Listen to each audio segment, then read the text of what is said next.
Good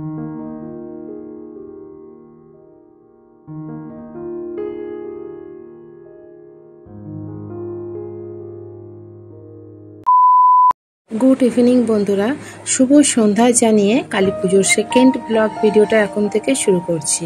তো first ভিডিওটা তোমাদের আমি দুদিন আগে ছেড়েছিলাম, অনেকেই দেখেছো অনেকেই দেখোনি।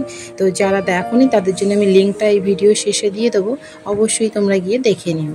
তো চলো সেকেন্ড পার্ট মানে কি আজকে মেনু হচ্ছে সেটা একবার তোমাদের দেখিয়ে দিই। যে এই যে এখানে বাবার জন্য হচ্ছে একটু জল রুটি, বাবা যেহেতু রুটিটা শক্ত কামড়ে খেতে পারে না, আর আমাদের জন্য হচ্ছে স্পেশাল আলুর দম আর পরোটা। প্রথমেই তোমাদের বলে রাখি, আজকের ভিডিওটা কেউ স্কিপ করো না। আজকের ভিডিওতে আমি অনেক কিছু দেখাবো। গ্রামগঞ্জে এলাকায় পুজো কীরমভাবে হয়, গ্রামগঞ্জে এলাকায় মাকে আনতে যাওয়ার আগে কি পজিশন বার করে, পুরোটা আজকের ব্লগে তোমরা দেখতে পাবে। কেউ স্কিপ করো না, তাহলে খুব মিস করবে। তো এদিকে জল রুটি বাবার রেডি হয়ে গেছে। আমার মেয়ে এই যে দাদুকে দিয়ে গেল খেতে, ও আর কি খেতে দেবে, আমি আসছিলাম নিয়ে, ও আমার হাত থেকে কেড়ে নেবে। আর এদিকে তোমাদের দাদাভাই নিয়ে এসেছে ফিরনি, তো এর আগে কখনো খাইনি, তো চলো একবার টেস্ট করে দেখি কিরম কি খেতে। দেখে ভাবছিলাম বোধহয় সুজি প্যাটার্নের কিরম হয় কিছু আর কি, কিন্তু খেয়ে দেখলাম সুজির মতন না, একটু আলাদা। তো আমার মেয়ে তো খেলোই না, তোমাদের দাদাভাইও খেলো না, আমিও একটু টেস্ট করে রেখে দেবো। তো চলো এবার যাওয়া যাক। এবার বেরিয়ে পড়েছি ঠাকুরের পজিশন দেখতে। দেখো কত সারি সারি মানুষ যাচ্ছে মায়ের পজিশন দেখতে যাবে বলে। আর সারা রাস্তাটা মিনিচার দিয়ে সাজিয়েছে, এত সুন্দর লাগছে, মানে পুরো গোটা পাড়া এলাকা জুড়ে পুজো পুজো ভাব একটা ইমেজ। আর ঠাকুরের গান হচ্ছে, আমি তোমাদের সাউন্ডটা দিতে পারছি না, কপিরাইট ক্লেম এসে যাবে, বাইরের সাউন্ড তো অ্যালাও নেই। আর এদিকে দেখো আমার মেয়ে এখনই কোল থেকে নিয়ে পড়লো, খেলনা দেখে চারিদিকে, এই যে পাশেই খেলনা বসেছে, তো দেখেই নিয়ে পড়লো। আর এই সাইডে ভাজছে গরম গরম জিলেপি।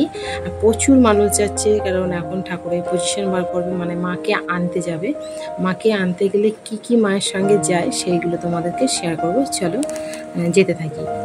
আর কি দারুণ লাগছে, দেখো চারিদিকে মিনিচার দিয়েছে, আর মিনিচারগুলো এত কালারিং, তো কালারফুল, তো সত্যি খুব সুন্দর হয়েছে। চলে এসেছি ফাইনালি মায়ের মণ্ডপের কাছে। প্রথমে দেখো ভিড়টা দেখিয়ে দিই, কিরম কি ভিড় হয়েছে মায়ের পজিশন দেখবে বলে, আরও আসছে লোক পেছনে। তো চলো তোমাদের মায়ের মন্দিরটা অবশ্যই শেয়ার করব। তো তার আগে দেখাই ফার্স্ট, এই দেখো মায়ের মন্দিরটা আগে দেখে নাও। কি সুন্দর, পুরো অরিজিনাল গোলাপ, এগুলো এই যে লাল গোলাপগুলো দেখছো, পুরো অরিজিনাল গোলাপ, কি সুন্দর লাগছে দেখেছো মায়ের মণ্ডপটা। ফার্স্টেই মাইকে করে প্রচার, মানে যাতে করে সবাই বুঝতে পারে মায়ের পজিশন যাচ্ছে, সবাই ঘর থেকে বেরোবে আর কি মাইকের আওয়াজ পেয়ে। তারপরে সেকেন্ডে যাচ্ছে হরি কীর্তন, এই যে তোমাদেরকে আমি সাউন্ডটা দিতে পারছি না, মুখে বলছি, তোমরা শোনো আর কি করবে। তারপরে যাচ্ছে যে বড় সব একটা সাদা কাপড় নিয়ে যাচ্ছে দেখছো, এতে সবাই পয়সা দেয় মায়ের নাম করে। এই দেখো সবাই পয়সা ছুটছে, সবাই মায়ের দক্ষিণা দেয় বলতে পারো, মায়ের নাম করে সবাই পয়সা দেয়, অনেক পয়সা জমে যাবে, ওই জন্য একটা বড় সাদা কাপড় ধরে সবাই যাচ্ছে। 4 নাম্বার ছিল ঢাকি বায়ারা, পায়ে সব নকুর পরে কি সুন্দর তালে তাল মিলিয়ে নাচতে নাচতে যাচ্ছে। আবারও একটা গাড়ি আসছে, দেখি এর পেছনে কি আছে। এর পেছনে এই যে সব বাচ্চারা উঠেছে, সব ফুল দিচ্ছে আর বাতাসা ছুটছে, আর ফুল মানুষজনকে ফুল দিচ্ছে, আর ফুলও রাস্তায় ছড়াচ্ছে, মায়ের ওপর দিয়ে আসবে আর কি। তারপরে ছিল একটা ব্যাম্পাটি নয়, এটা বোধহয় সেই গান করে বাঁশি দিয়ে যেটা হয় সেটা।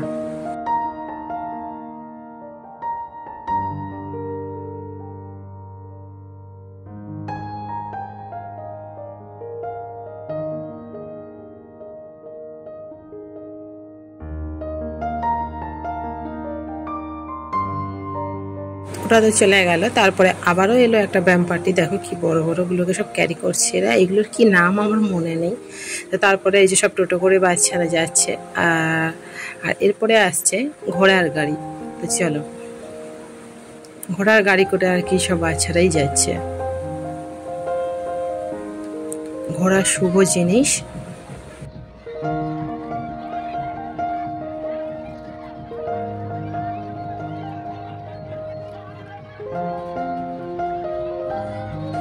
তারপরে এই যে ছোট ছোট বাচ্চারা লাঠি খেলার যেরকম হয়, লাঠি ঠিক এটা নয়, হাতে স্টিলের রডের মতন, কি সুন্দর ঘোরাচ্ছে দেখো।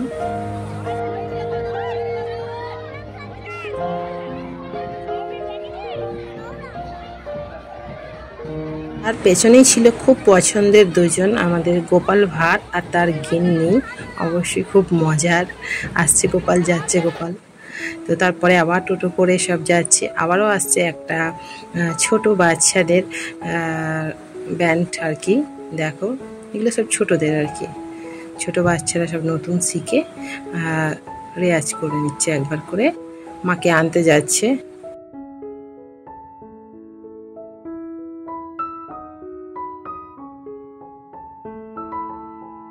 তারপরে আবারও একটা গাড়ি আসছে, আবার দেখি গাড়ির পেছনে কি আছে, অনেকটা লংই যাচ্ছে বলো। তারপরে আবারও একটা ছোট, উত্তর থেকেও ছোট ব্যান্ড যাচ্ছে আবার, এরা সব এক পরপর লাইন দিয়ে আছে সারি সারি।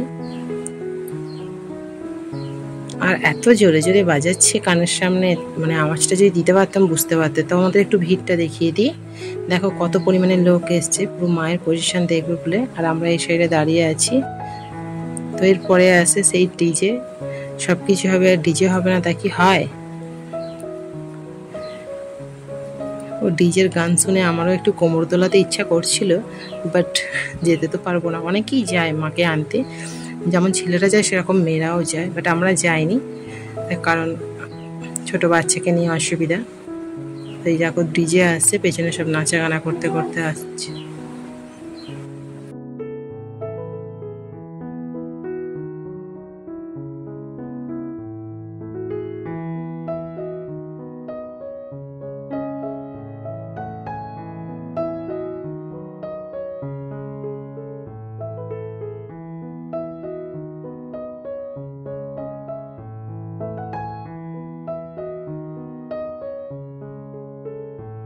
এদিকে আমাদের মেয়েও নাচছে, আর সব কি নাচ দেখো, ছেলেরা একদম ফাটিয়ে নাচছে। তো চলো এবারে তো পজিশন তোমাদের কিরম কি গেল দেখালামই। আমাদের গ্রামগঞ্জ এলাকায় মাকে আনতে যাওয়ার আগে এরকম পজিশন বার করে, প্রত্যেক বছরই পজিশন যায়। আর দেখো পেছনে সারি সারি কত লোক যাচ্ছে, এর আগে মেয়েরা চলে গেছে। তো আমরা এবার বাড়ি চলে এসেছি। এরকম করে দাঁড় করাও। হ্যাঁ এই দেখো অরিতি দুটো বেলুন কিনে নিয়ে এসছে, কারটা? হ্যাঁ। তো গাইস এই সবে মাকে আনতে গেল, তো তোমাদেরকে দেখালামই। বাড়িতে এসেছি, এসে দেখি মায়ের অলরেডি পরোটা করা হয়ে গেছে, পরোটা আলুর দম, আর তোমার দাদাভাই সেই মিষ্টি এনেছিল। তো এটাই আছে কার টিফিন, তো এই সরি টিফিনের ডিনার। আর আমি এখন এইখানে আমার মেয়ের দুধ বসিয়েছি ইন্ডাকশানে, এই যে ও রুটি এই যে ভিজিয়ে দিয়েছি, ওর খাবার রুটি ভিজছে, এই যে দুধ বসিয়েছি। তো চলো আজকেকার মতন আজকে তো ঘুমোবো অনেক পরে, এখন 11টার সময় ঠাকুর দেখতে যাব। দুটো ঠাকুর আছে, আমাদের পাশের পাড়া একটা আছে, আমাদের পাড়ারটা একটা আছে। কি সুন্দর লাইটিং করেছে, তোমাদের তো দেখালামই সব। তো ঠাকুরকে আমি দেখাতে পারবো কি আমি বলতে পারছি না, কারণ রক্ষাকালী মায়ের ফটো তুলতে নেই, অনেকেই জানো তোমরা, রক্ষাকালী মায়ের ফটো তুলতে নেই, মানে তুলতে দেয় না চট করে। তো যদি হয় সম্ভব আমি অবশ্যই দেখাবো, আমি কারোর বিরুদ্ধে গিয়ে তো কিছু করতে পারি না, বিশেষ করে মাকে নিয়ে তো কোনো ছেলে খেলা নয় বলো, ঠাকুরকে নিয়ে। তো তাই আমি চেষ্টা করব। তো চলো এনে ধরো তোমার বেলুন ধরো, অরিতি তোমার বেলুন ধরো, অরিতি দুটো বেলুন নিয়েছে, একটা হয় না, এটা ধরো। আমার মেয়ে এখন বেলুনগুলো পেয়ে খুব খুশি, একটা নয় আবার দুটো বেলুন কিনে নিয়েছে। তো চলো চটজলদি এবার একটু হালকা করে ডিনারটা সেরে নিই। তো না খেয়ে থাকতে পারি না আমি একদমই, তাই মা বললো পরোটা খেলে কোনো ক্ষতি হবে না, নিরামিষ, আলুর দমটাও নিরামিষ, তাই একটু খেয়ে নিই, কারণ পুজো দিতে দিতে প্রায় 12:30 বেজে যাবে, অনেকটা রাতেই দেবো পুজোটা। তো এরপরেই পুজোটা দিয়ে চলে আসবো, 12:30 নয় মানে 11টা মতন বেজে গেছে। তো চলো খেয়ে নিই, তোমার দাদাভাই আমি দুজনেই খেয়ে নেবো। তো সামনের বছর ইচ্ছা আছে মায়ের কাছে নির্জলা উপোস করার, এবার দেখা যাক কতটা কি হয়। বাট এবছর আর করিনি, এই গরমে করতেও পারবো না সত্যি কথা। তো সামনের বছর পুরো উপোস করার ইচ্ছা আছে, দেখা যাক। এবছর নিরামিষ খেয়েই মাকে পুজোটা দেবো। তো চলো খেয়ে নিই ঝটপট, পরোটা আলুর দম আর মিষ্টি আজকের ডিনার ছিল। আর এই সাইডে তোমাদের দাদাভাই খাচ্ছে।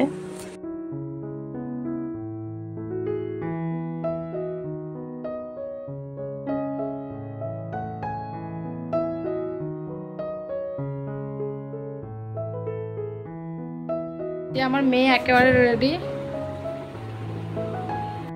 আমিও একেবারে রেডি।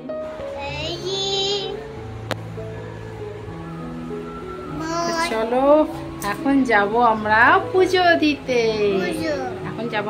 দিতে। জানি না ফোনটা নিয়ে যাচ্ছি, ফটো তুলতে দিলে তুলবো, নালে তুলবো না, যতটা সম্ভব তুলবো না, কিন্তু অন্য ঠাকুর বাদ দিয়ে সবটা দেখাতে পারবো।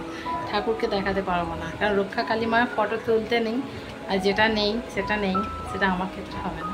তো চলো পুজোটা দিয়ে আসি, খেয়ে দিয়ে উঠলাম, পুজোটা দিয়ে আসি। ঘড়িতে এখন 11টার মতন বাজে। চলো, এদিকে আমরা মায়ের পুজোর ডালিটা পুরো সাজিয়ে নিয়েছি। মায়ের একটা জবা ফুলের মালা 108টা, বাবার একটা মালা, 5 রকম ফল, মিষ্টি, আলতা, সিঁদুর, সিঁদে সব কিছু দিয়ে সাজিয়ে নিয়েছি। আর এই শাড়িটাই ফার্স্ট টাইম পরলাম, এর আগে একবার পরেছিলাম বলে মনে হয়, না পরিনি বোধহয়। এই শাড়িটাই প্রথমবার পরলাম, তো সফট বলে পরেছি, একদমই নরম মতন। তো চলো পুজোটা দিয়ে দিই। তো ক্যামেরা ধরে ধরে যাচ্ছিলাম, তো সবাই বলছে যে ক্যামেরাটা অফ করো, মায়ের ছবি তুলতে দেবে না, মায়ের ওখানে ক্যামেরা করতে দেবে না। তো ভাবলাম চলো যতদূর হয়। আর সামনের দিকেই তোমাদের দাদাভাই এগোচ্ছে, আর পেছনে আমি আর মা আসছি। তো মোটামুটি আমরা পুরো মণ্ডপের কাছে এসে গেছি। এবার আমার ক্যামেরাটা অফ করতে হবে। মায়ের ফটো তোলা নিষেধ, অনেকেই জানবে, মা রক্ষা কালী মায়ের ফটো তুলতে দেয় না। তো চলো এসে গেছি, পুজোটা দিয়ে দিলাম। তো এই যে দেখো ডালি আমার একদম ফাঁকা, ব্রাহ্মণ মশাই একটা খালি আপেল দিয়েছে ফল হিসাবে। পুজো মোটামুটি আমাদের দেয়া হয়ে গিয়েছে। এবার আমরা বাড়ির পথে রওনা দিচ্ছি। একই দিনে আমাদের দুটো পুজো হয়। আর এখানে তোমার দাদাভাইরা রসনার জল করেছিল। সমস্ত মানুষরা যারা হেঁটে যাচ্ছে আর সেই গরমে তারা রসনার জল খাবে, তো মাও নিয়ে চলে এলো জল। আমি একটা মা খেয়ে নিলাম, যেহেতু গরমে রসনার জল একটু পেয়ে ভালোই হলো আর কি। তো পাশের পাড়ার যে কালী পুজোটা ছিল তোমাদের বললাম, সেটাই এখন দেখতে যাচ্ছি। একই দিনেই দুটো কালী পুজো হয়। দুটো কালী পুজো মায়েরই ছবি তুলতে দেবে না, বাট ছবি নাইবা তুললাম, মাকে নাইবা দেখালাম। মায়ের সাজসজ্জা, মানে মায়ের জন্য কী কী আয়োজন হয়েছে সেগুলো তো তোমরা দেখতে পারবে, সেগুলো দেখে তোমাদের ভালো লাগবে। চলো দেখাই কী কী মেলা বসেছে। সারি সারি মেলা বসেছে, দেখো সবই বাচ্চাদের থেকে বড় সবারই জন্যই বসেছে। আর মানুষের ভিড়ও হয়েছে খুব। গরম বলে যে মানুষ পুজো দেখবে না তা কিন্তু নয়। তো তোমাদের আগেই আমি বলেছি পুজোটা কিন্তু আজকালে হয়নি, কদিন আগে হয়েছিল। পরপর ব্লগ ভিডিও পুজোর হয়ে যাওয়ার কারণে একটু দিতে লেট হয়েছে। দেখেছো বাচ্চাদের খালি খেলনা, দেখো কি সুন্দর সব ফুল, দেখো ফুলদানিগুলো দেখতে কি সুন্দর লাগছে। চলো পুরো মেলাটাই তোমাদেরকে আমি ঘুরে ঘুরে দেখাচ্ছি। সামনের দিকে এগোচ্ছি, ভালোই ভিড় দেখেই বুঝতে পারছো। তো প্রায় মায়ের মণ্ডপ থেকেই দেখো মায়ের মণ্ডপ, কিন্তু মাকে দেখাতে পারলাম না, আফসোস। আর কি করব, মায়ের মণ্ডপ থেকে ঠাকুর দেখে আমরা এখন বেরিয়ে গেলাম। এরপর একটু আইসক্রিম খাবো। গরমকালে কিছু হোক বা নাই হোক, কিছু মানে খেতে ইচ্ছা করুক নাই করুক, আইসক্রিম আর দই এই দুটো খেতে সত্যি খুব ভালো লাগে আর মন চায়। তো চলো এবার আইসক্রিম খাবো বলে একটু আইসক্রিম নিতেই ঢুকেছি। তো আইসক্রিম ওনার সাথে এখন ঝগড়া হচ্ছে, আইসক্রিম বিক্রি করতে বসেছে অথচ খুচরো নেই। তো এই যে মায়ের মণ্ডপ থেকে আবার বেরিয়ে গেলাম, পাড়া থেকে আবার আমাদের পাড়ায় চলে এসেছি। ঠাকুমা আর বাবার হাত ধরে আমার মেয়ে টুকটুক করে হেঁটে হেঁটে যাচ্ছে। এত রাত্রিরেও যে ও জেগে আছে আর নিজের পায়ে হেঁটে ঠাকুর দেখছে, এটা কিন্তু সবথেকে বড় ব্যাপার। যখন ভিড়ভাড়টা ছিল তখন ওকে ওর বাবা কোলে তুলে নিচ্ছিল, আর যখন রাস্তা ক্লিয়ার একটু ফাঁকা মতন তখন একটু হাঁটাচ্ছিলাম। কন্টিনিউ একভাবে যেই কোলে নিই তারই কষ্ট হবে। সারা মেলা ঘুরে, পাশের পুজো পাড়ায় আর কি পুজো ছিল সেই মেলাটাও ঘুরে কিছু পছন্দ হলো না। সব দেখে দেখে লাস্টে আমাদের পাড়ায় পুজোতেই এসে মেলায় এসে কিছু তো মেয়েকে কিনে দিতে হবে, তাই জন্য আমি সব দেখছি। খেলনা কিনে দিলেই সব ছিঁড়ে ফেলে ভেঙে ফেলে, তাই ভাবছি এরকম কিছু কিনে দেবো যেগুলো ভাঙতে পারবে না। তো এই যে মা কচ্ছপটা দেখছিল, ভাল লাগছিল কচ্ছপটা, দেখো কিন্তু প্রত্যেক কটার দাম অনেক অনেক বলছে। আর আমার মেয়ে আবার সেই সাদা পুতুল ডগগুলো দেখছিল, কুকুরগুলো, কিন্তু কালো হয়ে যাবে ওই জন্য ওটা নিইনি। আমার ইমোজিগুলো ভালো লাগছিলো, সেটাও নিলাম না। শেষ পর্যন্ত ভাবলাম একটা ডল নিই, যেহেতু মেয়েদের পুতুলটাই বেশি পছন্দ হবে কি। তো আমার এই গোলাপি কালারটা ভালো লাগছিলো এত ওগুলো কালারের মধ্যে, তাই এটাই নিয়ে নিলাম। তো সারা পাড়া ঘুরে শেষ পর্যন্ত আর মেয়েকে এখানে এসে খেলনা কিনে দিলাম। দেখো সাদা ডগগুলো কি সুন্দর লাগছে। এইসবে ঘুরে এলাম, আর ভালো লাগছে না। এখন ঘড়িতে কটা বাজে আমি তোমাদের দেখাচ্ছি না, বিশ্বাস করবে না। খুব ক্লান্ত আর অনেকটা হেঁটেছি, সবই ভালো লাগলো, কিন্তু খারাপ লাগছে যে তোমাদেরকে প্রতিমাটা দর্শন করাতে পারলাম না। কিছু করার নেই, রক্ষাকালী ঠাকুরের ছবি তুলতে মানা। এবার যদি জোর করে তুলতুম কোথাও মনে সংশয় থাকতো, যেটা মানা সেটা করবো, একটা মানে নিজে থেকেই একটা কিন্তু কিন্তু বোধ হচ্ছে। তাহলে থাক, কি আছে, বাকিটা তো তোমাদের সাথে শেয়ার করলাম। কিরম লাগলো কমেন্টে অবশ্যই জানিও। খুব ভালো লাগলে একটা লাইক করো। এত গরমের মধ্যে দেখো আর মেয়েকে দেখো কি মা, এই দেখো ও এইটা নিয়ে এলো। তো চলো এবার শোবো, ওকেও ঘুম পাড়াবো। ওর বাবা এখন, তোমাদের দাদাভাই এখন তো আসবেই না, ও আস্তে আস্তে 3টে বেজে যাবে। আর এখনও রাস্তা ভর্তি লোক, মানে বাড়ির সামনে বসলে সবাই যাচ্ছে আসছে, কিন্তু আর ভালো লাগছে না, খুব টায়ার্ড হয়ে গেছি হেঁটে এসে। তো চলো এবার চেঞ্জ করে সবাইকে গুড নাইট, ভালো থেকো, সুস্থ থেকো। প্লিজ যদি ভালো লাগে, অনেক কষ্ট করে যে ভিডিওগুলো করেছি, অবস্থা দেখে বুঝতে পারছো, একটা লাইক করো। তো চলো কটা বাজে তোমার দেখি, কটা বাজে তোমার দেখালাম, 12:35, মানে 1টার কাছে যাবে। তো চলো আর নয়, সবাইকে বাই, টাটা, ভালো থেকো। কেমন লাগলো কমেন্টে জানিও, আর গুড নাইট। চলো।